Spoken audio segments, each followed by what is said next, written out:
Yep, Okay. works. All right, good. So yeah, thanks ever so much for inviting me. So yeah, my name's Guy Jones, and I'm the Chief Editor of Scientific Data, which is a journal from Springer Nature supporting research data sharing through publications. So I'm going to give you a journal editor's perspective on some of the aspects of, sort of fair data from a more kind of practical standpoint of what happens in terms of data publishing. So as a sort of general comment, the sort of broad aims, I guess, or ideas behind kind of data publishing, which is publishing articles that describe data or facilitate the reuse of data. Just following on, I think, from the comment in the last presentation about kind of carrots and sticks. Publishing is obviously an existing infrastructure, an existing means of, both disseminating scientific ideas and also, as a sort of secondary function, aligning, providing scientific credit. So it's leveraging that infrastructure that's already there, essentially, and the carrots and the sticks that already exist within regular publishing, if you like, to then try and kind of use that to facilitate data sharing. That's kind of generally how things work, and I think that falls into the sort of motivation banner, I think, of this session. And then full disclosure, I'm not a geologist or a volcanologist. My background is in chemistry, but I think most of what I'm going to talk about isn't discipline specific. So apologies in advance if there are some geological errors. Okay, so just to progress on. So FAIR principles, first of all, and I think Kirsten described some of this really, really well. Scientific data's relationship with the FAIR principles is twofold. So the journal is a forum to progress fair data sharing by publishing articles that describe fair data. They're called data descriptors, and they generally cover, what's the data, where do I find it, how do I use it, for the most part for the consumption by human beings and by readers of those articles. And it's for specific data sets covering any scientific area. But we also have a more direct relationship with the principles as the forum in which they were originally published back in 2016.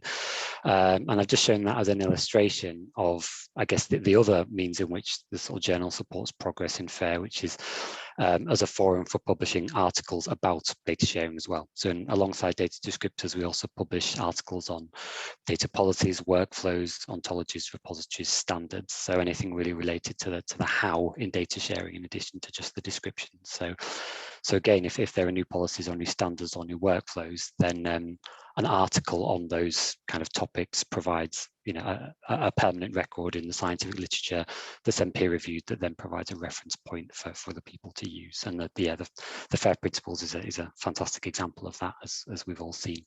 It kind of grown in visibility over the years.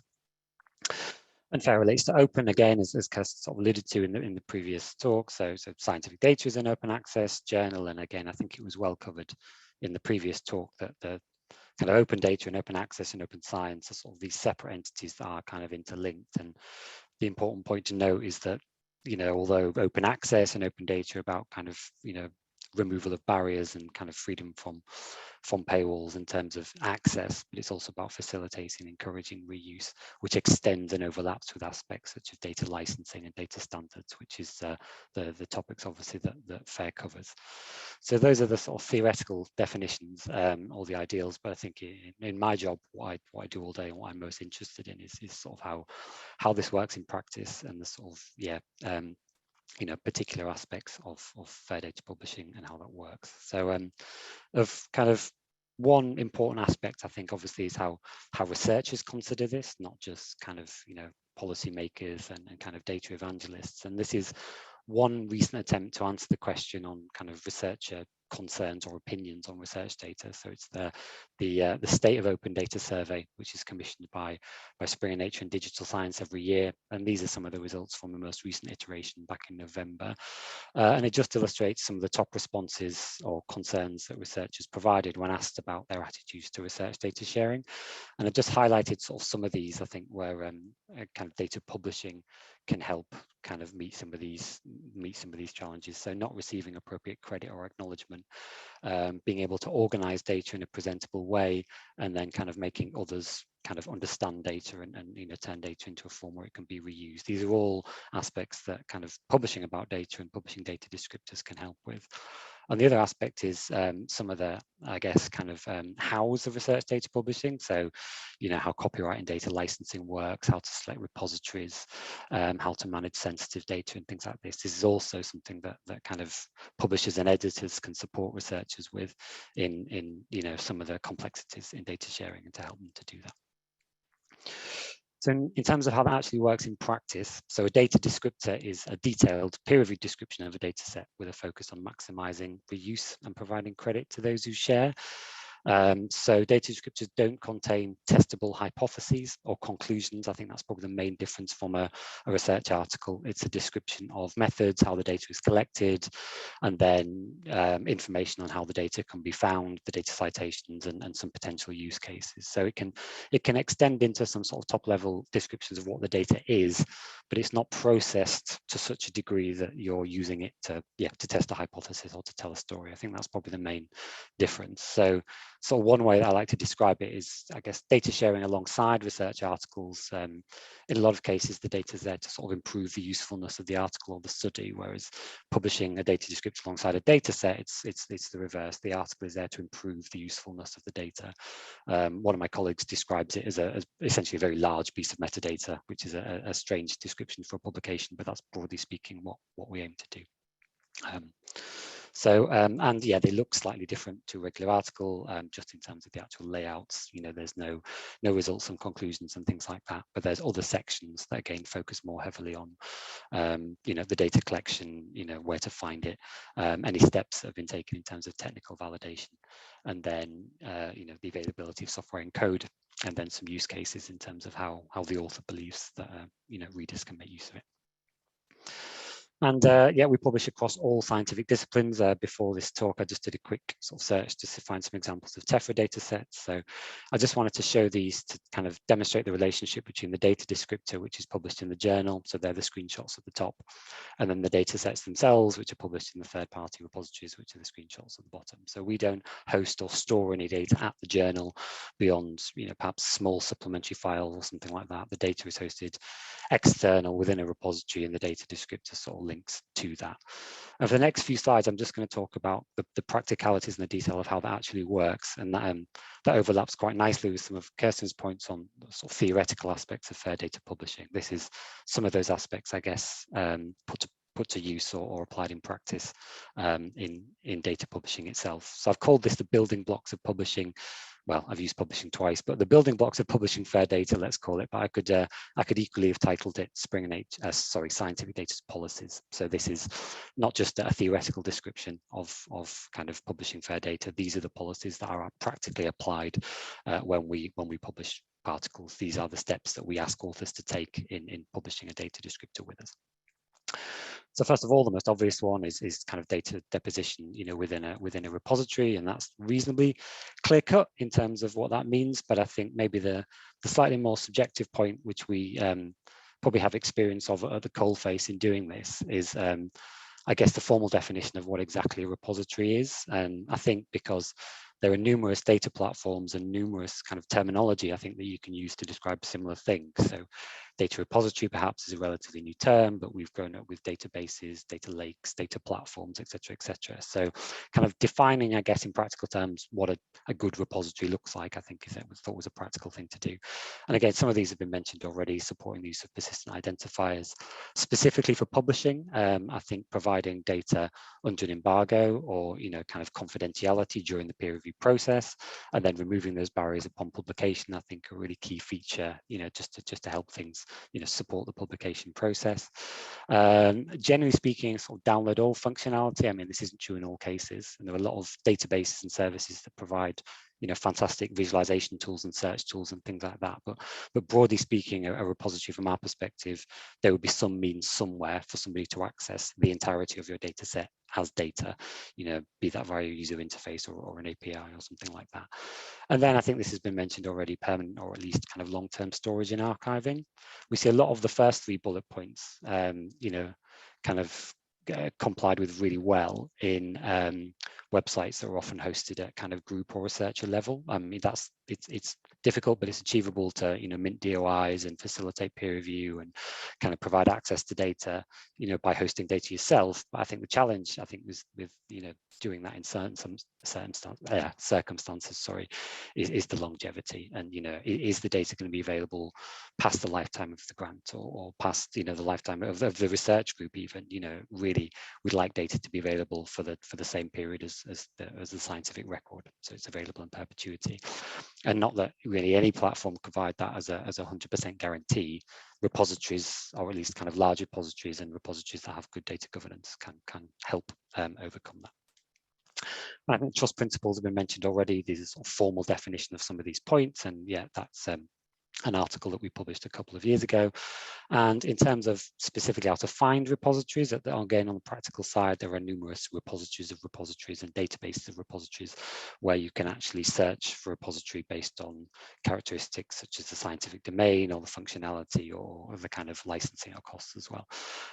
Scientific data also has its own list that's hosted on our website. This is now pretty much for kind of guidance only. We don't enforce a specific list of repositories. That's up to whoever submits the paper to choose based on requirements of their domain. As long as it kind of fulfills those basic 4 requirements on the slide, then yeah, we don't set any rules around that. And the next most important thing to consider is licensing, which has already been mentioned. You know, this can get kind of quite complex, but I guess again, thinking about the practicalities of actually publishing research data, if you want to publish open data, then choose a license which loudly declares it's open data, making it clear to users that they can use it without barriers. A specific policy at scientific data is, in the vast majority of cases, we would only publish data descriptors describing data that's been shared under a CC0 or CBY license, or their kind of equivalents. You know, I appreciate there's a number of kind of flavors that broadly do the same thing. More stringent licenses, such as sort of share alike or non-distribution licenses or non-commercial licenses, we typically wouldn't allow on the basis that it's extra restrictions essentially for reuse. Probably the only exception to that is if researchers are making use of data from a third party where there's a pre-existing license that then you have to comply with to reshare the data. So you can't reshare somebody else's data under, I guess, less restrictive terms than it's been originally shared. Wikipedia is a classic example of that with the share alike license, but there's other kind of edge cases as well. But broadly speaking, it's CC BY and CC0 for most of what we do. And data citation, again, as we've already heard about, is the kind of real sort of linchpin to kind of gluing things together. DOIs are the mechanism behind that, and the the DOI registration agencies, but it's actually citing the data formally that provides that link. It allows separate DOI registration agencies to talk to each other. So journal metadata and citations are deposited in Crossref. You know, there are numerous data registration agencies, but let's say using DataCite, cross-referencing that information provides the link between journals and data sets. So that's the findable and accessible aspects of FAIR that really facilitates this. Beyond that, I think the 4th point, the I in FAIR, the interoperability aspect, again, as we've heard about, that's originally a definition of kind of machine-based or metadata standards, but I think it's fair to say that FAIR is now used as a broader definition to describe good data set attributes kind of more widely. So as an editor of an interdisciplinary journal, I'll say that sort of scientific data is well placed to support data standards, but I think in terms of the detail of being able to enforce specific standards for specific domains, that can get quite challenging, especially sort of for an interdisciplinary journal that publishes on lots of different types. So for the most part, and I think, you know, thinking about what good looks like in terms of data standards that are well adopted by communities, it's our policy to provide kind of the most information to our editorial members and reviewers to always consider and always assess whether the data set and the associated metadata conform to the standard and best practice in your domain. So if you're refereeing a paper or you're reading a paper, and, you know, as a researcher, would you be able to reuse it using the common standards, common software, common tools that are available within your domain? And that's similar to the policy on repositories, that we're not prescriptive by saying that if you publish a paper on this topic, you have to use this data standard. And also provide kind of fewer rules, I guess, on what good looks like, unlike the repository definition above. I think the only one that probably exists in data standards is probably community adoption and kind of wider agreement. It's obviously difficult to enforce standards at a level where there's limited community awareness or limited community adoption. You know, there has to be a reasonable amount, I guess, of natural adoption before you can get to the point where you get to seeing things kind of widely used for 70, 80, 90% of the data sets in your domain. And I think one way scientific data also supports this, as I said earlier, is by publishing articles and comments about data. So new data standards, kind of new policies, if it is something that you're looking to publish or kind of put out there into the world, then publishing a peer-reviewed article on the standard is a good way to publicize that and get towards community adoption as a first pass. And then the final bit, not all data can be shared sort of openly, especially if it's owned by someone else or it relates to kind of health or personal data. And I think the best maxim here is as open as possible, as closed as necessary. So data sharing in physical sciences tends to be less restrictive in this regard, on the basis that it possibly includes less information on human beings and health and things like that. But it's true for all disciplines that you need to be aware of what you're sharing and the laws around this. This is an area, I think, based on those survey results that I showed at the beginning, that can be the most challenging for researchers to navigate and can be the most confusing. And it's one area where data journals can provide the most support. Generally speaking, journals have a shared responsibility as the forum for describing data and for publishing about data to ensure that proper ethical and legal sort of processes are aligned with. So certainly it's true that the editors and publishers can kind of help you do that if you are publishing data or sharing data that is considered sensitive. But also, do consult obviously with colleagues, with repositories, with funders and your librarian colleagues as well. They can all help if you do have data that's more sensitive than simply can be shared as CC0 or CC BY. And that's pretty much all I'm going to say on sort of scientific data. Just on the last couple of slides, I wanted to illustrate some of scientific data's wider policies and processes for data sharing. So I've explained how data journals work, but for the most part, most kind of traditional article publications obviously don't follow quite the same policies and guidelines. So I think elements like data citation and the use of repositories are key components in the majority of publications that have published data policies. I think where they probably differ is obviously how that data is actually described. And in most cases, as this was mentioned in the previous talk, this is done via data availability statements. We don't publish them in scientific data because essentially the entire article is a data availability statement. But if you're submitting to any other kind of journal, then this would be the forum in which you're doing it. And I think the sort of broad message here, I think, is the fact that there are good statements and bad statements, I think. So putting your data in a repository, providing a link and a citation to it is the most helpful thing that you can do in that statement to make your data fair. If you had a statement that says, email me and I'll send it to you, then it's slightly less useful, I think, for facilitating data sharing. Not to point the finger at anybody that sort of chooses to do that, but just to illustrate that if you're interested in data sharing and you want to make your data findable, accessible, interoperable, and reusable, then not placing yourself as the researcher, as the gatekeeper of that is a useful thing to do. You can delegate that responsibility to the repositories and to data citations to do that for you. So it's available in the publication without anybody needing to email and ask. And yeah, your community will thank you for it, not just now, but years down the line when you may not be at the end of an email to provide access. And I think that was pretty much everything that I was going to say. So yeah, thanks ever so much for listening. And these are just some of my colleagues that I work with on the journal. And thanks also to our many excellent editorial board members and reviewers who also really heavily support the journal in peer reviewing data descriptors and making sure that things are technically sound. So yeah, thanks ever so much.